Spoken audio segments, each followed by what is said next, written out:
German plans to shut all nuclear reactors by 2022 are being seen as a major U-turn by Chancellor Angela Merkel. In 9 months, she's gone from supporting nuclear plants as a safe bridge to renewable energy to pushing an exit strategy that rivals those of the Greens. Wir werden schrittweise bis Ende Vous n'avez pas fait une visite avec M. Trump, Président Trump? Non, non, non. Ni avec Theresa May? Non, non plus. Avec Merkel?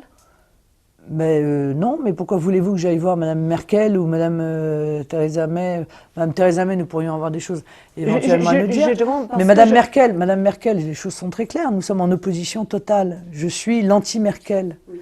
Je suis opposé à sa politique économique, je suis opposé à sa politique monétaire, je suis opposé à sa politique en matière de migrants. Très clairement, nous sommes en opposition totale. Ça ne veut pas dire d'ailleurs que, élue présidente de la République, je n'irai pas entretenir des relations avec Madame Merkel et défendre les intérêts de la France. Tous ces chefs d'État, vous n'avez fait des visites avec eux, c'est-à-dire, malgré tout ce que vous avez fait pour changer l'image de votre parti, il y a une toxicité de votre parti qui encore existe. Moi, ce que je vois, c'est la toxicité de ceux qui nous imposent cette politique. Vous ne croyez pas que Mme Merkel est toxique pour l'Europe? Elle a fait entrer 1,5 million de migrants. C'est pas toxique? Elle impose l'austérité à l'intégralité des pays d'Europe. C'est pas toxique? C'est elle qui est toxique.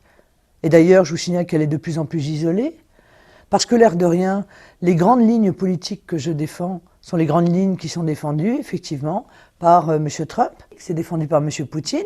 Le peuple britannique vient de dire qu'il souhaitait également aller dans cette ligne-là. Aux Pays-Bas, M. Wilders, c'est un des seuls partis qui a considérablement augmenté le nombre de ses voix. Non, ça bouge beaucoup en Europe et ça bouge plutôt objectivement dans le sens des idées et de la vision que je défends.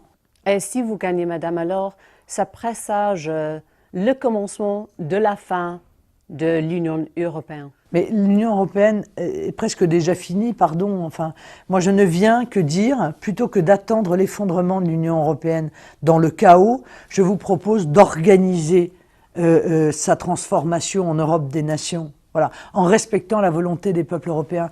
Est-ce que vous avez pris conscience que tous les référendums qui ont été organisés dans les 15 dernières années et qui concernent l'Union européenne ont été perdus par l'Union européenne? Tous les référendums sans exception. Est-ce que vous avez vu la Pologne dire non, moi je ne veux pas rentrer dans l'euro, alors qu'il y a encore quelques années, ils suppliaient de pouvoir rentrer dans l'euro? C'est fini. L'Union européenne, elle brille de la lumière d'une étoile morte. Madame Le Pen, merci. Merci à vous.